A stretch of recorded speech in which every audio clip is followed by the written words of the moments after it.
neužmiršk mano ir uogos. Okay. Ready.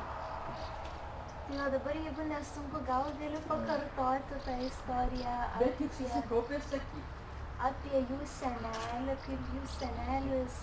Maybe can I don't know if he'll be able to authenticate. Apie tai, kaip jų senelis, kaip kokią jūs gavot žinią, kaip po to atsiuntė laišką tą pačią istoriją.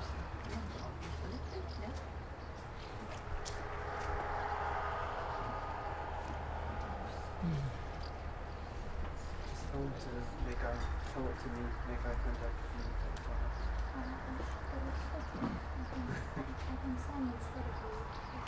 Well, if he tells it to me, it's more authentic. Okay. So, tai gali papasakoti tiesiog dar kartą, jeigu atsimeni, kaip papasakoji.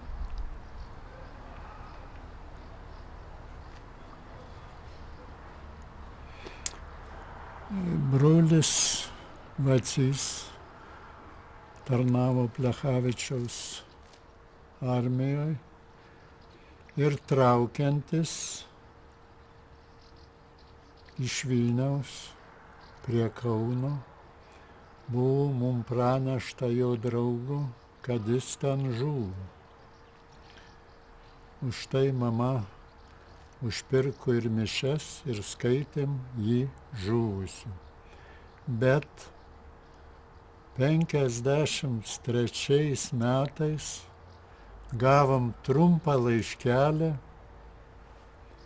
iš Jungtinių Amerikos valstybių, kad tai rašo žmogus, kuris 40 metais iš Tvarjono pirko kumelaitę. Į daugiau nebuvo nei žodžių. Mum liko aišku, kad jis yra gyvas ir gyvena. Po 2-3 metų įvyko susirašinėjimas, o dar vėliau ir susitikimas.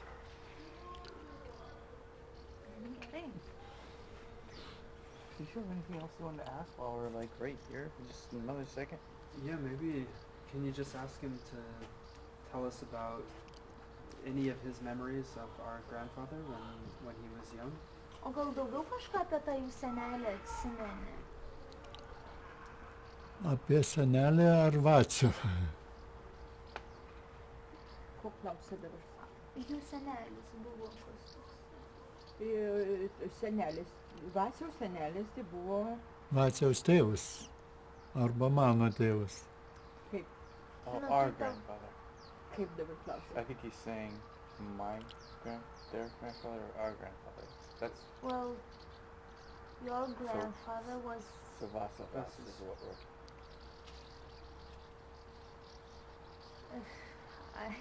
Susipainioju dabar, matau, kad susipainioju, reikia painioti. Klausė apie senelį. Tai klausė Vaciaus tėvą. Is it Vacys father? Oh no, Vacys. About Vacys? Yeah. Tai apie Vacį. Apie senelį. Ne, apie senelį. Nu, ką atsimeni daugiau, kad, sakė, parvažiuodavot, laukdavot labai, sutikdavot. Aš visi nesupratau, ar apie Vacių? Apie Vacį. Jie vadina seneliu.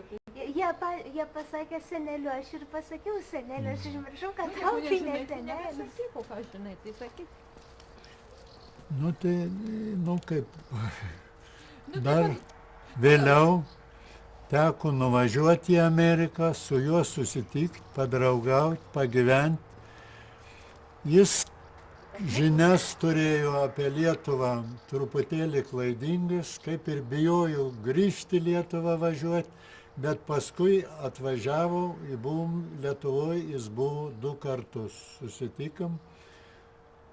Gaila, kad tik tai, kol jis atvažiavo, mirė jo mama, kuri jo labai laukdavo, labai liūdėjo, labai pergyveno, bet taip gyvo ir nebeteko pamatyti. O mes, broliai, dar visi buvom susitikę. O iš jaunystės, ką nors atsimeni apie jį, ar kažkaip jūs ne...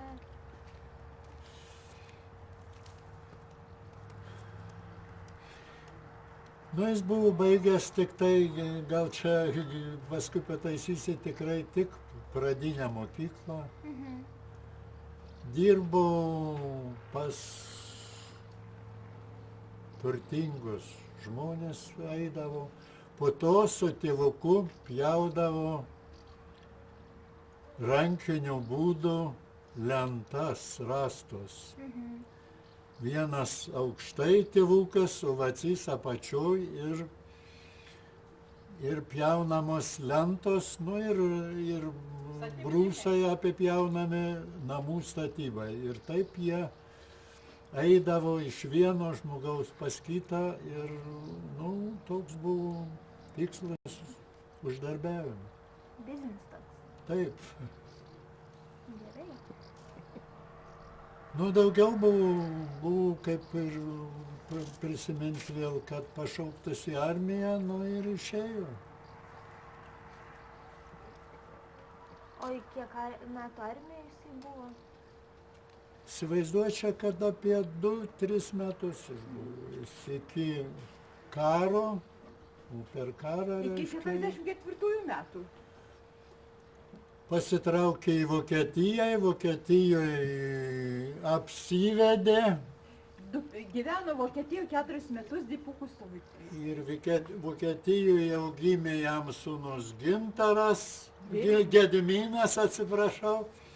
Ir tada ten, kadangi buvo mamos ir tėtės seseris Amerikoje, ten susirašė ir nuvažiavo jis į Ameriką ir gyveno jau iki mirties. Viskas. Ačiū. Ačiū.